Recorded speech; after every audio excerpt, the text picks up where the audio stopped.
and sharing this one and only life, ending up just another lost and lonely wife. You count up the years and they will be filled with tears. Bonjour.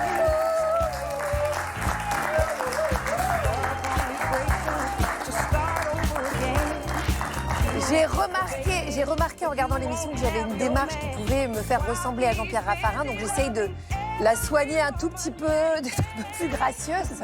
Je ne sais pas si ça marche. Je sais pas, je me suis dit tout de suite, ça m'a sauté aux yeux. Bonjour tout le monde, bienvenue dans Bel et Bien Ensemble, c'est votre rendez-vous. Bien-être. Santé, la meilleure émission du PAF. Merci, voilà. Non mais parce que, je sais pas, peut-être que vous pensez qu'on va parler trappe de désenfumage ou mécanique, pas du tout. On va parler bien-être. Alors, je suis tous les jours accompagnée par Sarah Cadour et Arnaud Loquet, si vous ne connaissez pas cette émission. Bien sûr, il y a aussi notre public, moult chroniqueurs supplémentaires qui peuvent poser des questions. Et alors, notre dossier du jour, il est étonnant. Est-ce que vous savez qu'acheter en seconde main, ça a des effets sur notre santé psychologique ?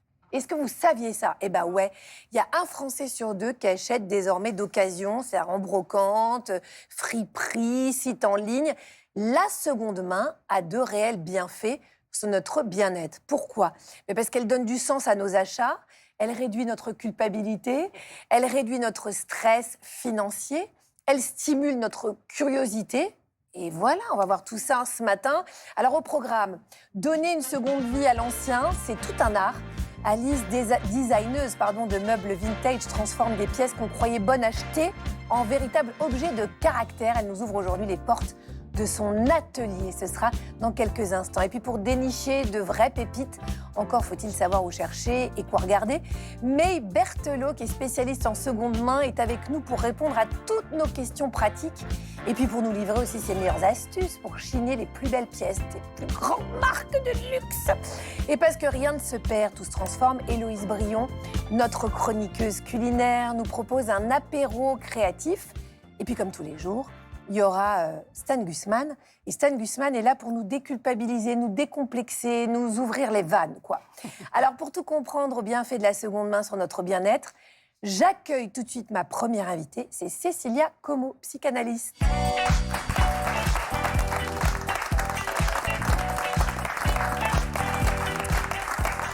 Alors, je vais vous dire, de toute façon, Cécilia Como, elle se suffit à elle-même. On pourrait ne pas avoir de thème, voilà. Elle pourrait s'asseoir là, déjà, rien que sa présence, ça fait du bien à notre santé psychique. Bonjour, Cécilia. Bonjour, Agathe. Bonjour, Sarah. Alors, bonjour. Moi, j'ai une première question. Pourquoi acheter en seconde main, ça nous apporte plus de satisfaction qu'acheter neuf ? Parce qu'a priori, on pourrait se dire, ouais, neuf, quand même, c'est pas mal.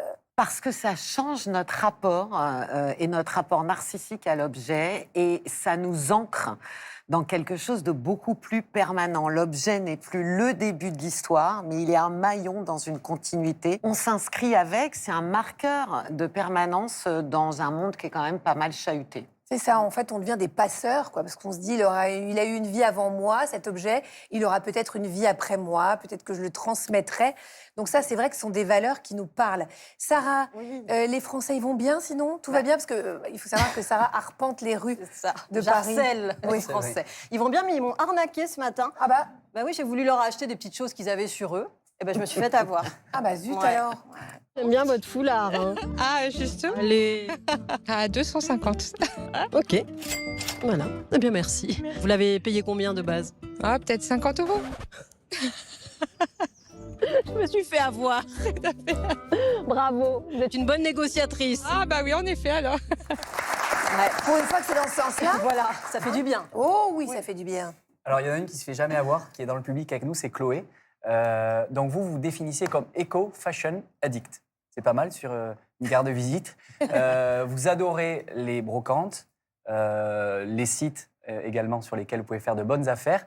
Et vous, vous dites que vous traquez la bonne affaire parce qu'en fait, ça vous amène dans une forme de satisfaction, même de méditation, de plénitude. Donc, vous vous demandez pourquoi ça vous procure autant de bien. Je pense que vous allez trouver les réponses dans l'émission. Et vous aviez un beau sourire ce matin parce que vous disiez que votre dernière affaire, c'est un sac de marque italienne que vous avez payé 40 €. Une belle affaire. Vous voyez, ça vous donne le sourire. Faudrait voir s'il n'en coûtait pas 42, juste 9. Hein. Parce que marque italienne, bon. Merci en tout cas, Chloé, d'être ici. Alors vous aussi, vous pouvez d'ailleurs nous rejoindre dans le public. Pour ça, vous avez nos réseaux sociaux. Vous partagez vos histoires, vous pouvez partager vos expériences, vous nous laissez des messages privés et on vous répond, bien entendu. Sarah, Je vous laisse prendre place auprès Je file. de Chloé. Et puis, nous, on va se poser plein de questions. Pourquoi acheter d'occasion chinée? C'est consommer avec plus de sens, moins de pression aussi, et puis davantage de bien-être. On va répondre à toutes ces questions tout de suite.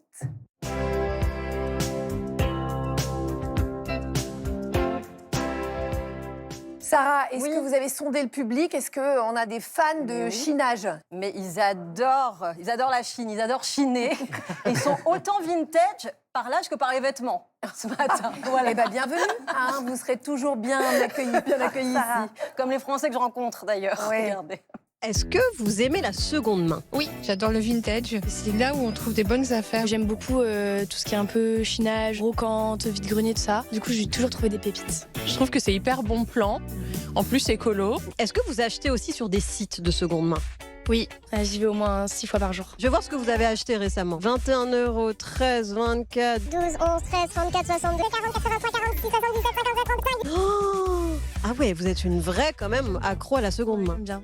Est-ce que vous êtes une bonne négociatrice? Alors là, je suis nulle. Surtout qu'en plus, en général, c'est quand même beaucoup moins cher.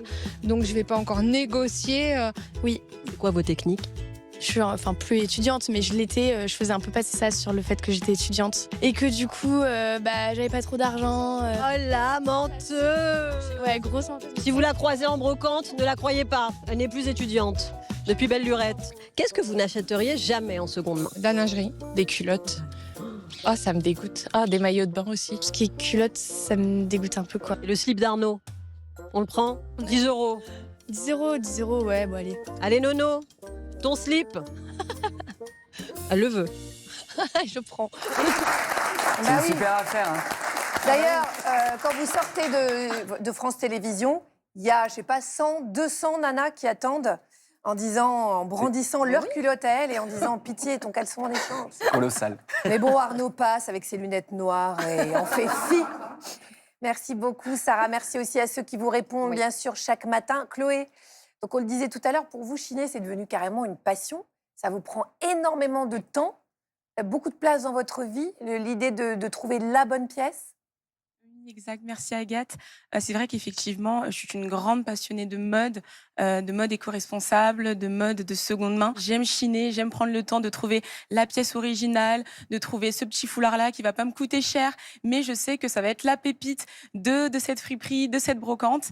Et depuis plus jeune, j'ai toujours aimé ça et je continue d'avoir ces pépites-là dans mon armoire et je me demande pourquoi ça me procure autant de plaisir. Voilà, Cécilia Como, peut-être que vous allez pouvoir répondre à ça. Pourquoi est-ce que, je sais pas, Chloé le dit, elle adore chiner, elle adore ressentir le frisson de la découverte de la bonne affaire, hein, et pourquoi est-ce que ça lui procure autant de plaisir? Parce qu'il se passe dans votre cerveau, Chloé, et dans notre cerveau à tous, quelque chose de divin et de redoutable. En fait, quand vous chinez, vous activez votre circuit de la récompense et vous activez le système dopaminergique, la dopamine. Et donc, c'est un système qui fonctionne sur, on ne le sait peut-être pas assez, mais l'incertitude, elle génère de l'excitation. Alors, parfois, c'est une excitation négative, parfois positive, comme chez les amoureux. Et donc, quand vous commencez à chercher, plus vous cherchez dans l'incertitude, vous ne savez pas si vous allez trouver, plus votre excitation monte. Et quand vous trouvez la pépite, à ce moment-là, vous avez une espèce de shoot dopaminergique. Donc, effectivement, votre cerveau devient peu à peu accro à ce que vous lui proposez. Et puis, il y a des gratifications autres qui sont payer moins cher, posséder un objet qui a déjà une histoire. Et vous l'avez dit, c'est pour ça que je souriais, faire une bonne affaire. Et ça, c'est pas neurologique, c'est psychologique, c'est une récompense narcissique qu'on s'offre. Il y a une valorisation de soi. Et d'ailleurs, on est souvent à dire « moi, je sais faire des bonnes affaires ». Et donc, c'est une nouvelle façon de consommer, véritable, parce qu'on n'en parlait pas autant il y a quelques années. Alors, pourquoi est-ce que ça nous procure autant de bien-être? Qu'est-ce que ça dit de nous, Cécilia? Je pense qu'aujourd'hui, clairement, ça dit de nous qu'on ne souhaite plus acheter simplement un objet, on souhaite être en cohérence en fait, avec nos valeurs, ce qui nous définit, et on veut que ça ait du sens. Moins gaspiller, mieux maîtriser son budget, et donner du sens à nos achats, surtout dans une époque instable. Je pense que plus une époque est instable, et plus on a besoin comme ça d'avoir des marqueurs de stabilité. Oui, alors ça, c'est pour les valeurs. Et puis, il y a aussi l'inaccessible qui devient accessible. Comme en tout amour. Ce qui nous fait rêver, qui tout à coup peut... Je sais pas, on rêve d'un sac de luxe, on se dit, de toute façon, je pourrais jamais me l'offrir. Et tout à coup, il est chez nous, quoi. Oui, Wow. oui. Chloé, ça vous est arrivé récemment avec votre sac à 40 €. Il était à combien à l'origine? À l'origine, ce sac-là, il doit coûter peut-être 700 €, 800 €. Mais non. Oui. Il va falloir me donner les adresses et le plus rapidement possible. Merci beaucoup Chloé, merci Cécilia Como. Si vous voulez retrouver d'ailleurs les ordonnances bien-être de Cécilia Como, deux autres experts, il faut aller sur les réseaux sociaux de Bel et Bien Ensemble.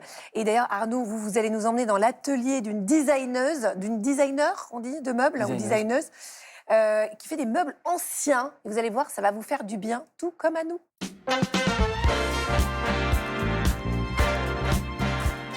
Oui, parce qu'il ne faut pas se tromper. La seconde main, ça ne concerne pas uniquement les vêtements.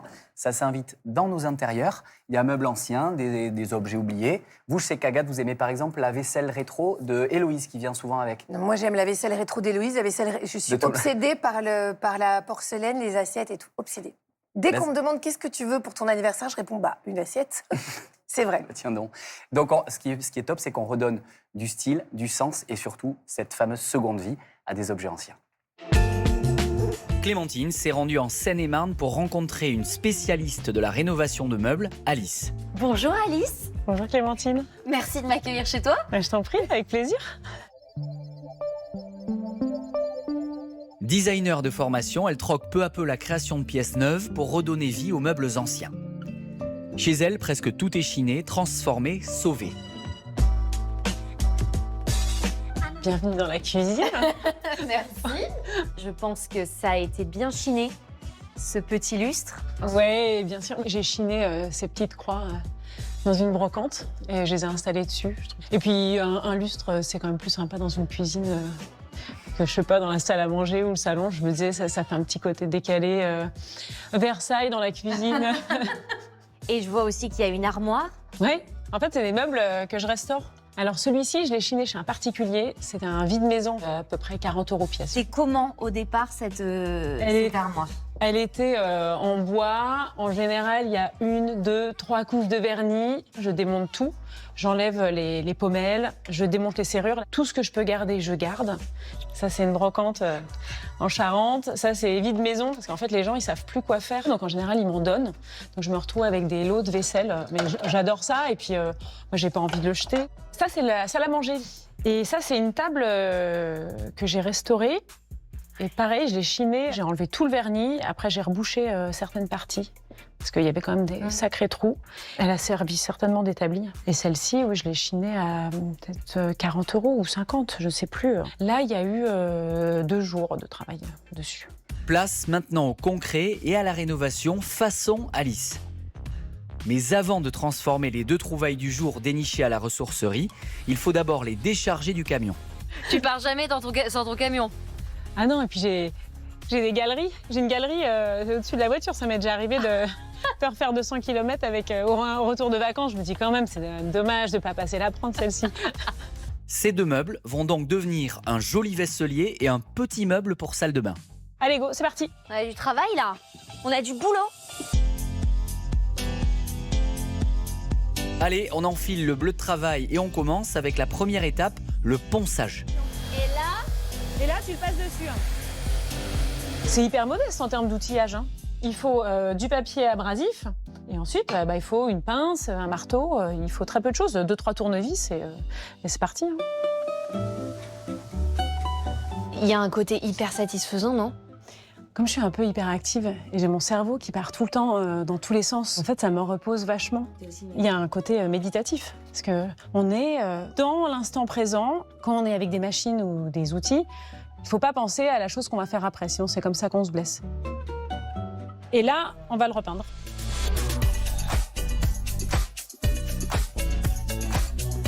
Donc là, on va le poncer, mais d'abord, il faut démonter les portes. C'est toujours mieux d'enlever les portes. Pour poncer, ça permet de faire un travail plus propre. Et pourquoi tu t'es dit, ce meuble-là, je le récupère? Ce meuble, il est ancien, il est en massif.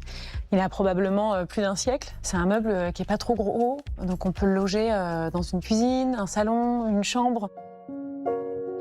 Ouais, depuis que je fais des meubles, j'avais cette expression de me sentir alignée. Je me dis toujours, on est de passage sur Terre. Finalement aussi, ma petite empreinte, ma petite trace, c'est de restaurer ce qui est déjà là, déjà dans l'existant. Je suis hyper heureuse de faire ça au quotidien.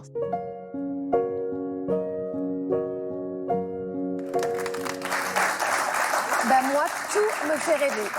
C'est génial, hein? J'adore. Bah, la seconde main en déco, c'est vraiment, ce qui est top, c'est que c'est économique, c'est écologique et c'est surtout très bon pour le moral. Merci Arnaud. Sarah? Alors, c'est pas moi qui ai une question ce matin, Agathe, pour Cécilia Como, c'est le retour de ma cousine. Ah, Vous l'adorez. vous avez manqué, dis Mais donc. ouais, Sarah Fossette. Ah oui. Regardez, elle a une question. Coucou, c'est Sarah Fossette, la version low cost de Farah Fossette. Les drôles de dames, vous me remettez? Eh oui, on est prête à tout pour trouver ce look dans les friperies, le pull rouge, le jean pas def, les sneakers, on en rêve. Mais alors, est-ce que le succès de la seconde main reflète un changement dans notre rapport à la consommation? Hein? Attendez, j'ai un coup de fil. Ouais, Charlie? Ouais, j'arrive. Bon, je vous laisse, j'ai des vies à sauver.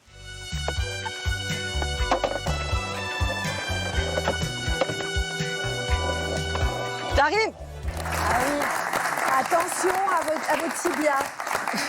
Oui, Alors, mais Cécilia. Sarah Fossette a des questions très pertinentes. Voilà, quand même, il faut lui rendre ça.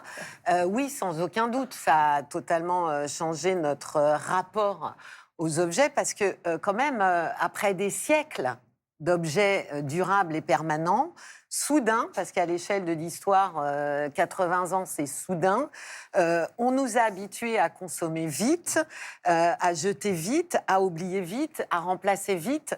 Je ne sais pas si vous vous souvenez, mais enfin, moi, j'avais une grand-mère qui reprisait des chaussettes. Je ne suis pas sûre qu'il y ait encore beaucoup de gens qui reprisent. Donc, on est passé d'un rapport très durable aux objets, quasi un attachement, à une obsolescence et à quelque chose qui défile très vite. Et donc, il y a quand même beaucoup de gens qui refusent en fait cette logique. On dit qu'à peu près 8 Français sur 10 achètent de l'occasion, et donc ils sont un peu ces gens qui s'accrochent aux branches, et ces branches, ce sont les objets qui restent, qui ont une histoire et qui traversent le temps. Mais c'est rassurant qu'il y ait 8 Français sur 10 qui se raccrochent à ça. Ça veut dire qu'on n'a quand même pas encore tout perdu, qu'il y a une grande majorité de Français qui ont des valeurs et qui sont attachés encore aux choses. Merci Cécilia Como. Alors chaque jour, je ne sais pas si vous le connaissez plus que ça, hein, il nous déculpabilise. C'est Stan Gusman. Vous allez découvrir quelque chose. Dans la vie, faut pas s'en faire. Agathe, enchantée. Bonjour Stan. Oui, en fait, aujourd'hui, Agathe, je vous préviens, ce n'est pas le chroniqueur Lolilol qui vous parle, non. Non, c'est le chroniqueur économique de Bel et Bien. Oula, car j'ai voulu comprendre pourquoi. Pourquoi près de 2 tiers des moins de 35 ans achètent d'occasion contre seulement 1 tiers de leurs aînés, c'est-à-dire nous. Bah oui, la seconde main, c'est un truc de Jones, comme disent les vieux. Alors pourquoi sont-ils tous sur Vinted, hein, je vous le demande? Eh bien, quand on leur demande, ils répondent pour l'écologie, pour sauver la planète. Alors c'est très beau, hein. Bravo la Gen Z, super, super.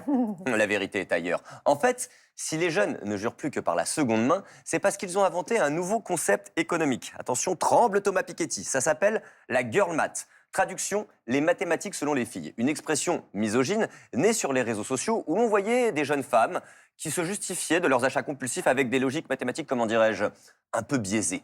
Le concept de la girl math, reformuler une dépense pour qu'elle paraisse rentable, voire gratuite. Quelques règles fondamentales pour s'en convaincre, hein.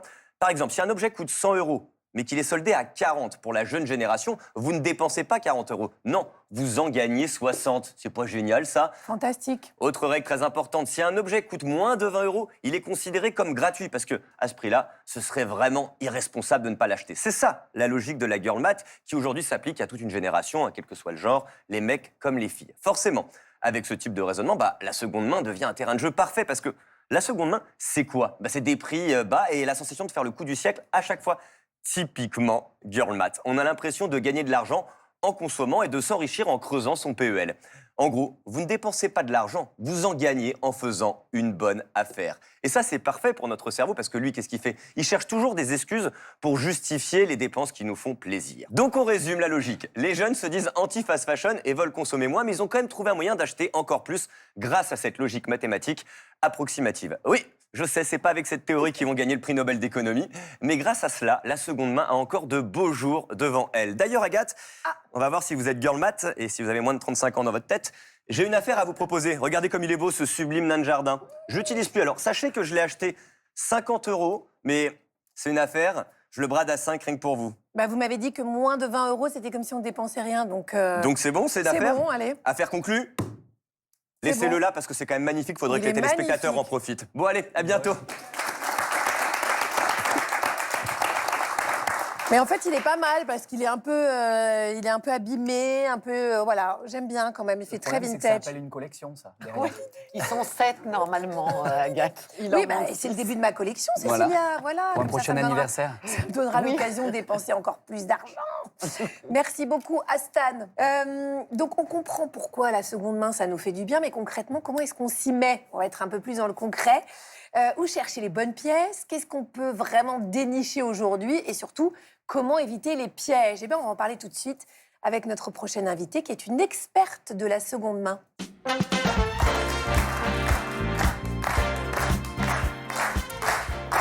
Bonjour, May Berthelot. Bonjour. Merci beaucoup d'avoir accepté notre invitation. Alors, vous êtes créatrice de contenu, vous êtes spécialiste en seconde main.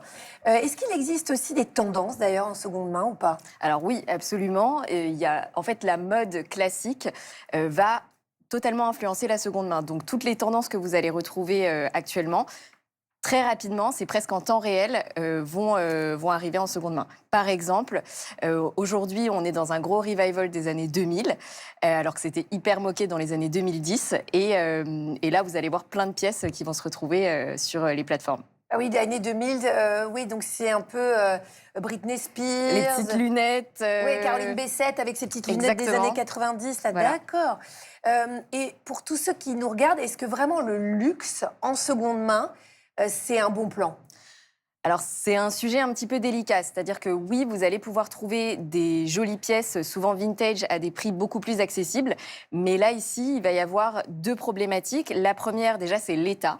Oui. Parce que faut bien faire attention. Faut bien faire attention. Parfois, vous allez prendre une pièce, par exemple, un sac à main, le cuir n'a pas été très bien entretenu, et puis la bandoulière va lâcher au bout de 3 semaines. Et en fait, le prix de la réparation va être encore plus cher, finalement, que la bonne affaire que vous avez faite. D'accord. Et de l'autre côté, vous allez avoir les contrefaçons. Aussi, ça c'est un vrai sujet. Et comment on s'en assure alors que c'est pas une contrefaçon? Alors déjà, les contrefaçons, ce qu'il faut savoir, c'est qu'aujourd'hui, ça touche pas du tout que le luxe. Les gens vont penser que ça ne touche que ça, mais en réalité, c'est tout ce qui est à la mode.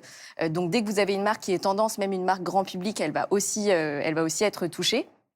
Et après, pour s'en assurer, alors moi je conseille plutôt de passer par des plateformes qui sont spécialisées, qui vont proposer des services de vérification de produits. Donc ça, on fait quoi? On va sur Google et on tape service de vérification? Alors non, souvent vous allez avoir l'option. Dans les sites? Sur les sites, sur les plateformes, vous allez avoir l'option. C'est ça. Et après, dans les dépôts-ventes, vous allez... normalement, ils vont vous dire en fait qu'ils ont déjà fait vérifier la pièce, etc. Okay. Donc ça, c'est quand même une garantie supplémentaire.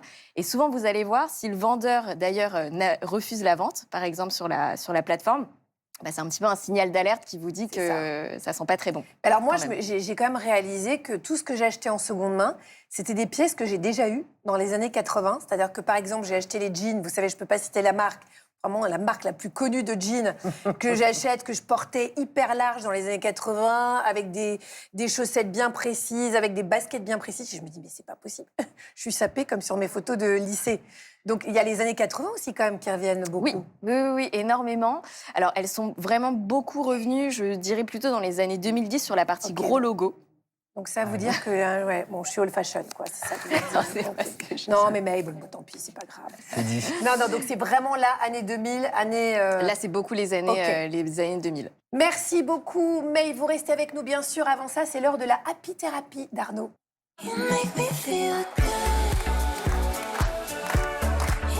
Alors, Agathe, est-ce que dans le look que j'ai aujourd'hui, il y a un truc que vous trouvez changé par rapport à Je vous d'habitude? trouve super stylé.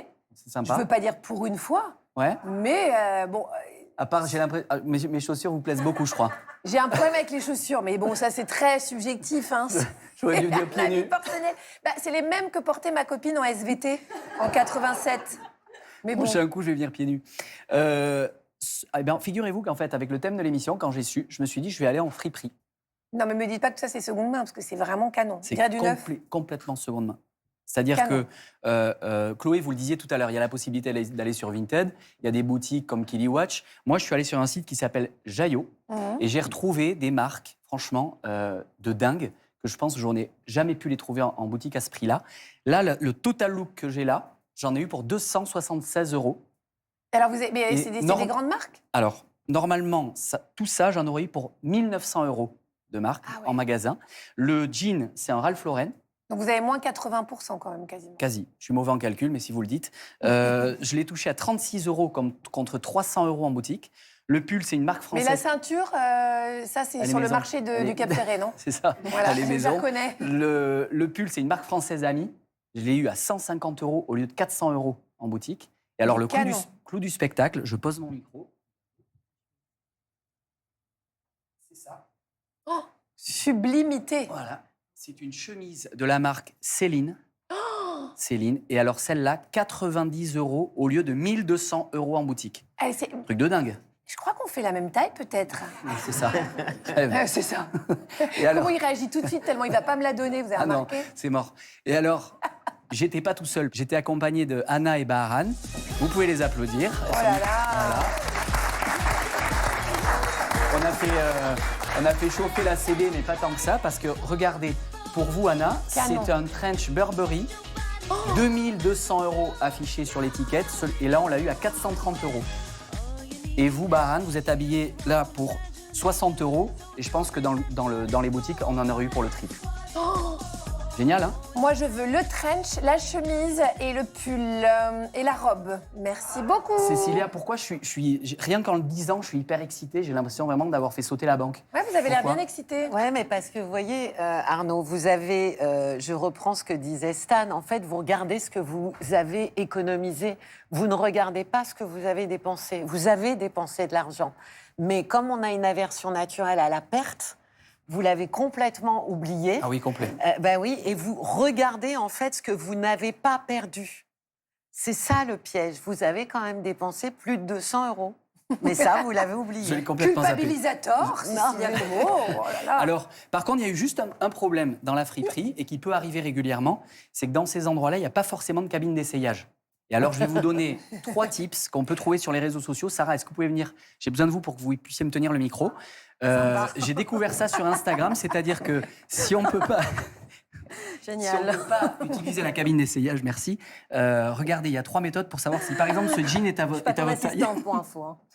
On est en 2026 et la fille à la télévision est encore celle qui tient le micro. Elle aime Merci, pas. Sarah. Mais non, je le tiendrai après.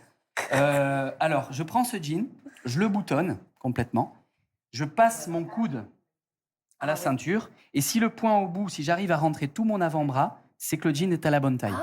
Incroyable. Bien comme astuce. Elle va me faire manger le micro, je pense. Ensuite, deuxième astuce, vous prenez toujours les boutons fermés, vous faites ça comme la cape de Batman, et vous fermez ici, vous venez rejoindre les boutons. Si jamais j'arrive à faire comme ça, c'est-à-dire à juste le toucher, c'est à la bonne taille, il ne faut pas chevaucher ni les écarter comme ça. Si j'arrive à vraiment rejoindre les bouts de mon jean autour de mon cou, c'est que c'est la bonne taille. Et la dernière astuce, vachement bien aussi, ça marche, hein? Bravo. Ouais, c'est super. C'est-à-dire que vous le renversez, vous tenez les coutures aux extrémités et vous remontez le jean comme ceci. Et si l'entrejambe arrive à la hauteur de la poitrine, c'est que c'est la bonne taille aussi. Arnaud, comment il est fier de son astuce. Je vous remercie, je vous remercie infiniment, Sarah. Bravo, merci à vous. Ça, alors, c'est convaincant? Non, ce que j'adore, moi, vous savez ce qui est le plus convaincant? C'est votre tête. Ah, je suis content. Il fait comme ça, il dit eh ouais. Et si jamais là, l'entrejambe, eh ben c'est la bonne taille. Merci beaucoup, Arnaud. Mais vous étiez pas habillée comme ça, Sarah, quand même. Mais il me non, semble. vous avez vu, je me suis changée. Bah, parce vous êtes que- trop belle. Mais merci, Agathe, vous aussi. Parce que moi, May Berthelot, comme ma cousine Sarah Fawcett, moi j'adore le look des années 80. Moi, Je trouve j'adore. que c'est indémodable, moi. Je trouve comme Agathe, les années 70-80. Alors ma question, c'est quoi la pièce à avoir absolument dans son dressing? Est-ce que c'est les petites boucles d'oreilles à clips, le petit Marcel un peu court, la veste de costume avec les épaulettes, le pâte d'éléphant? Qu'est-ce qu'il faut absolument avoir? Là, sur votre look, on va garder le blazer. Évidemment, c'est une pièce. En plus, c'est une pièce qu'on peut porter tout le temps et qui finalement est indémodable, même sur les différentes tendances. Vous allez pouvoir la porter de jour comme de nuit, au bureau, un peu style plus formel ou plus casual. Donc, c'est la bonne pièce. Et si vous en prenez ça, on peut la transmettre aussi. C'est pas mal. Oui. Eh bien oui, mais c'est mon papa qui me l'a transmise, cette ben voilà. veste. C'était la veste de son mariage. Merci, Sarah, vraiment.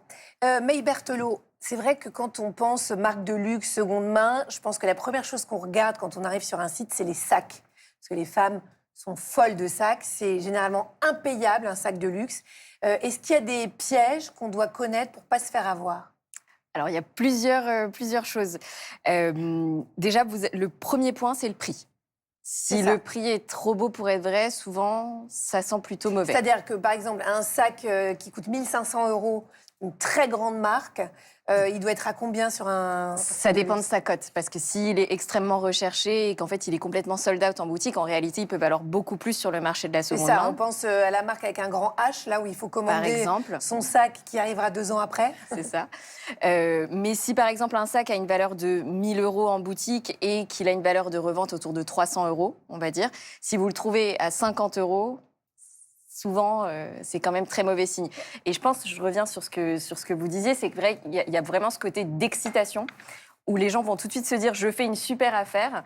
Et en fait, là, c'est ici qu'il y a ce piège, c'est qu'au lieu de garder toute la vigilance qu'on peut avoir habituellement quand on achète quelque chose, eh ben, on fonce dessus et en fait, en réalité, on achète une contrefaçon et on perd ses sous. Ce que vous dites est très juste. En fait, le pic de dopamine, il est très intense, mais il est court. Et peut-être que ce qui aide les gens, même si je sais qu'il faut qu'ils se fassent violence, c'est de se donner un délai avant d'acheter, qui permet de réfléchir, est-ce que ça vaut vraiment ce que ça vaut, etc. Ce qu'on fait peu finalement, parce qu'on est emballé par Mais oui, l'excitation. ouais. Alors, moi, il y a une différence, évidemment, quand on achète sur Internet ou dans une friperie. Mais imaginons, je vais dans un magasin de seconde main, je prends le sac de luxe, à quoi je dois faire attention? Est-ce qu'il y a des signes qui peuvent montrer que c'est une contrefaçon ou qu'il est abîmé? C'est quoi? Alors, déjà, vous avez toute la partie, là où en général les copies vont être assez grossières, où ils vont plutôt avoir tendance à se tromper, vous allez avoir toute la partie packaging. Donc souvent, sur les faux, ils vont mettre encore plus de logos, encore plus de marques, comme s'ils voulaient, je sais pas, d'une certaine manière, prouver que c'est authentique alors que ça ne l'est pas du tout. Et ensuite, vous allez avoir toute la partie surtout intérieure, parce que forcément, les détails coûtent assez cher. Et là, souvent, vous allez voir des doublures en polyester, vous allez avoir un numéro de série qui est erroné, une typographie qui est un petit peu bizarre. Et sur Internet, en revanche, c'est ce que vous disiez tout à l'heure, là, il faut prendre l'option de vérification pour être sûr? Idéalement, il vaut mieux la prendre, oui. D'accord, ok. Tout à fait. Bon, Arnaud, vous avez préparé quelque chose avec le public? Oui, c'est le jeu pour frimer à la machine à café. Alors, avec ce jeu, je vais essayer de vous sensibiliser à la surconsommation avec la seconde main. Alors, première question, combien de litres d'eau sont nécessaires pour produire un jean, d'après vous? Est-ce que c'est 800, 2000 ou 7000 Alors, litres? 7000. 7000. On a 7000 ici. 7000 litres. Gagné. Oh là là, là, c'est la déprime. C'est énorme, hein? Là, Question c'est la déprime. numéro 2. La surconsommation de vêtements contribue majoritairement à la déforestation, à la pollution de l'eau et l'émission de CO2 ou l'extinction d'une partie des animaux. Et pardon, il y en a une dernière, c'est l'accumulation de déchets textiles dans les décharges. La dernière. Non, c'est la B. La mode, c'est 10% des émissions mondiales de CO2. C'est plus que l'aviation et le transport maritime réunis, ce qui est colossal. La fabrication de vêtements consomme aussi beaucoup d'eau et ça utilise beaucoup de teintures chimiques. Et souvent, malheureusement, on le sait, ça finit dans les rivières. C'est bien dégueu. Troisième question. Combien de tonnes de déchets textiles sont produites chaque année dans le monde? Est-ce que c'est 2 millions, 20, 92 ou 200? Alors 92. 92. Gagné. Alors ça, on aime bien que vous ayez des exemples concrets. Ça équivaut à un camion poubelle rempli de vêtements enfouis ou incinérés, et attention, chaque seconde. Énorme, hein? Ça fait quand même froid dans le dos. Dernière question, combien de vêtements sont vendus chaque année dans le monde? 2 milliards, 30 milliards, 65 milliards ou 100 milliards?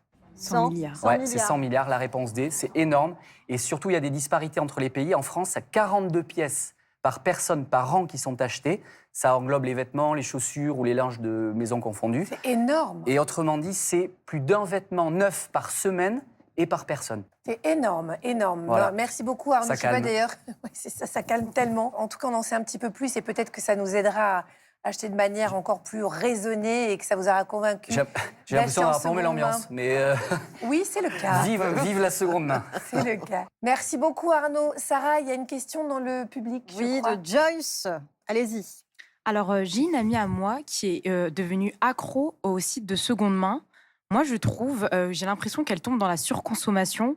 Et du coup, comment ne pas tomber dans l'excès? Oui, alors c'est exactement le sujet, effectivement. C'est que comme on a bonne conscience, on se dit c'est l'occasion, c'est pas grave. Et en fait, dans cette logique du c'est pas grave, on se retrouve à surconsommer pour aussi très entraîné par ce que j'ai dit tout à l'heure.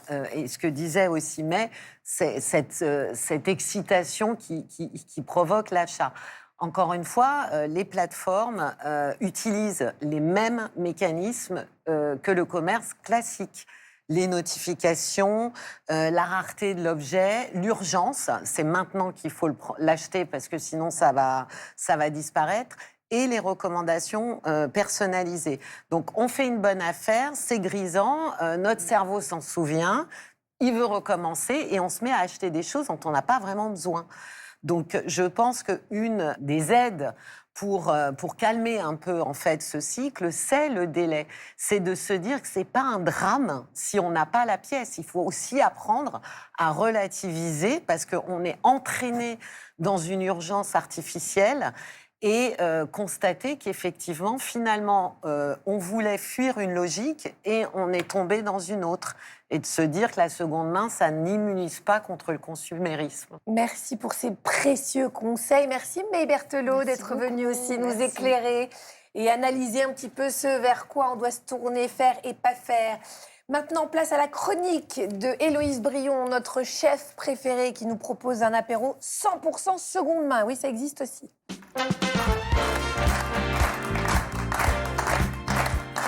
Bonjour Héloïse. Bonjour, Bon, alors le Agathe. concept, vous l'aurez compris, ce sont des aliments qui ont déjà été mâchés et vous allez pouvoir réutiliser. Et ça, bravo Héloïse. On n'y avait pas pensé. Bon, c'est quoi cet apéro seconde main?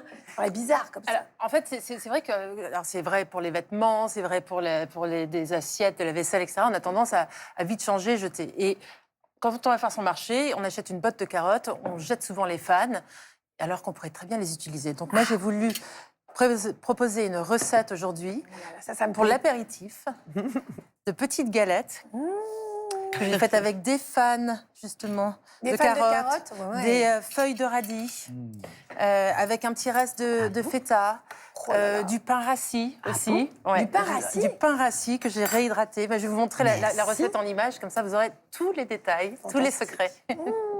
Regardez-moi cette beauté, vous allez pouvoir le faire à la maison. Exactement. Alors, est-ce que c'est facile? C'est très facile. Vous allez voir, regardez.